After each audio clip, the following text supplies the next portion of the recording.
Hello friends, welcome to my YouTube channel that is Eco Shine. अगर video पसंद आ रहे हैं तो सब्सक्राइब और शेयर ज़रूर कीजिए। वीडियो की शुरुआत करने से पहले दो चीज़ें, अगर आपने economics paper pattern 12th economics paper pattern के बारे में पार्ट 1 नहीं देखा तो वो ज़रूर देखिए, उसके बाद ही पार्ट 2 देखना चाहिए। और दूसरी बात, अगर आपको किसी और कॉमर्स सब्जेक्ट के पेपर पैटर्न के बारे में जानकारी चाहिए तो आप कमेंट बॉक्स में मेंशन कर सकते हैं। मैं नेक्स्ट पार्ट में वीडियो ज़रूर अपलोड करूँगा। तो चलिए वीडियो की शुरुआत करते हैं। पार्ट 1 में हमने देखा क्वेश्चन नंबर फर्स्ट, सेकंड और थर्ड, ये तीन क्वेश्चन फॉर्मेट के बारे में हमने बात की। अब बात करते हैं question number fourth. Question number fourth है state with reasons whether you agree और डिसएग्री विथ फॉलोइंग स्टेटमेंट्स। ये 12 मार्क्स के लिए क्वेश्चन है। उसमें each one statement is asked for 4 marks, मतलब एक स्टेटमेंट दिया जाएगा और एक स्टेटमेंट के लिए 4 मार्क्स इंक्लूड किए दें। 1 मार्क फॉर राइटिंग एग्री और डिसएग्री, मतलब आपको पहले डिसाइड करना पड़ेगा वो स्टेटमेंट के बारे में आप एग्री हो या डिसएग्री हो। अगर आपका आंसर राइट है तो उसे 1 मार्क दिया जाएगा और बाकी के 3 मार्क्स फॉर रीजंस। तो आप एग्री हो तो क्यों एग्री हो, या डिसएग्री हो या तो क्यों डिसएग्री हो, उसके रीजंस लिखना ज़रूरी है। तो इसमें बताया गया कि at least 3, 4, 5 reasons are expected.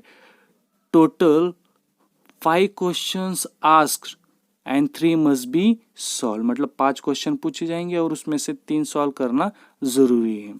Example के तौर पे दिया गया है price is the only determinant of demand.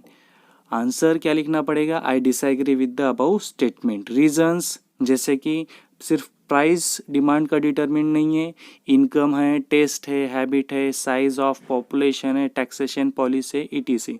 इसका डिटेल एक्सप्लेनेशन आपको लिखना पड़ेगा। उसके बाद है क्वेश्चन नंबर 5, क्या है, study the following table, figure, passage and answer the questions. ये 8 मार्क्स के लिए हैं और इसमें 3 क्वेश्चन पूछे जाएंगे। 3 में से आपको 2 सॉल्व करने, यानी एक क्वेश्चन फिर से 4 मार्क्स के लिए है। लेकिन इसमें तीनों जो क्वेश्चन हैं वो अलग अलग फॉर्मेट के, इस पे आप खास ध्यान दीजिए। उसमें फर्स्ट है A, observe the table and answer the following question. इसमें एक टेबल दिया गया है, जैसे ये क्वांटिटी डिमांडेड, इसमें एक टेबल है, price per KG in rupees, consumer A, consumer B, consumer C, और आखिरी में है मार्केट डिमांड। इस पर इसके नीचे दिए गए हैं जो क्वेश्चंस है उसके आंसर देने हैं। उसमें एक क्वेश्चन पूछा गया है complete the market demand schedule, इसके लिए कितने मार्क्स हैं, 2 मार्क्स हैं।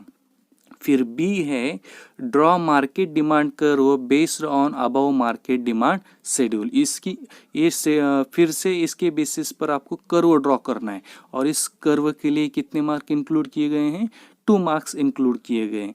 तो आपको यहाँ पर एक आधा टेबल दिया जाएगा, या 12th इकोनॉमिक्स चैप्टर सिलेबस में इंडेक्स नंबर, ये एक चैप्टर है, उसी में कि जो न्यूमेरिकल एग्जाम्पल्स हैं इस क्वेश्चन में पूछे जा सकते हैं, डैम श्योर कि इसी में पूछे जाएंगे।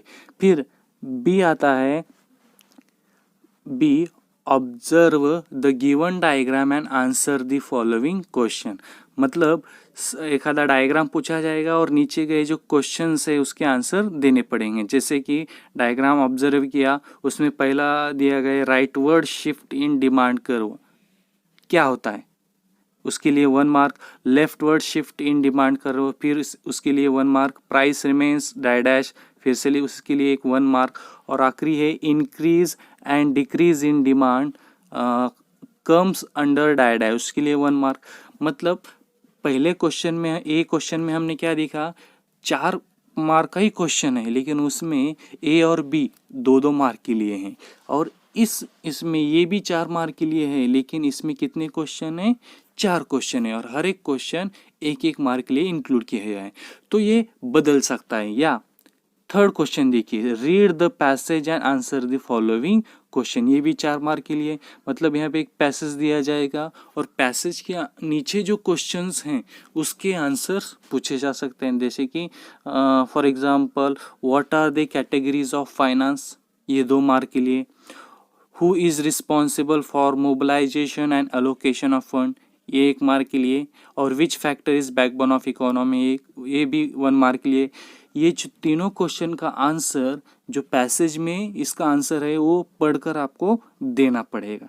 मतलब इसमें जो 4 मार्क के लिए क्वेश्चन हैं उसे 2 मार्क के जैसे यहाँ पर दिया गया है, 2 क्वेश्चन भी पूछे जा सकते हैं 2 मार्क के लिए, या फिर 3 क्वेश्चन भी पूछे जा सकते हैं जैसे कि 2 मार्क्स के लिए एक, 1 मार्क्स के लिए एक, 1 मार्क्स के लिए, या 4 क्वेश्चन भी पूछे जा सकते हैं 1 मार्क्स फॉर ईच क्वेश्चन। तो इसमें बदल किया जा सकता है, ऐसा नहीं कि आपको 4 मार्क्स के लिए है तो सिर्फ 2 क्वेश्चन पूछे जाएंगे या 4 क्वेश्चन पूछे जाएंगे, बदल किया जा सकता है। और इसमें इस question number 5th A, B या C में कोई भी एक क्वेश्चन में न्यूमेरिकल क्वेश्चन ज़रूर पूछा जाएगा, ये कंपलसरी है। उसके बाद आखिरी क्वेश्चन है answer in detail. Answer in detail ये सबसे बड़ा वेटेजफुल क्वेश्चन है। Total 3 questions asked and 2 must be solve, मतलब एक question 8 mark, each question carry 8 marks. तो हर एक क्वेश्चन के लिए 8 मार्क्स इंक्लूड किया गया है। इसमें क्या क्या लिखना पड़ेगा आपको, मीनिंग, डेफिनेशन और detail explanation with points. For example यहाँ पे दिया गया है what is monopolistic competition, explain its features. ठीक है, तो मोनोपोलिस्टिक कंपटीशन की मीनिंग लिखना पड़ेगा, डेफिनेशन लिखना पड़ेगा, फिर फीचर्स, कितने फीचर्स हैं, तो 7 फीचर्स है, तो 7 फीचर्स का डिटेल एक्सप्लेनेशन लिखना यहाँ पर ज़रूरी है। तो ये है हमारा क्वेश्चन पेपर पैटर्न। अगर आपको वीडियो पसंद आ रहा है तो लाइक और शेयर और सब्सक्राइब ज़रूर कीजिए। और एक बात, इस साल इकोनॉमिक्स का कुछ सिलेबस डिलीट किया गया है, तो पेपर पैटर्न में कुछ बदलाव होने की आशंका है। अब भी अगर आपको पेपर पैटर्न में कंफ्यूजन है तो कमेंट बॉक्स में मेंशन कर सकते हैं। Thank you.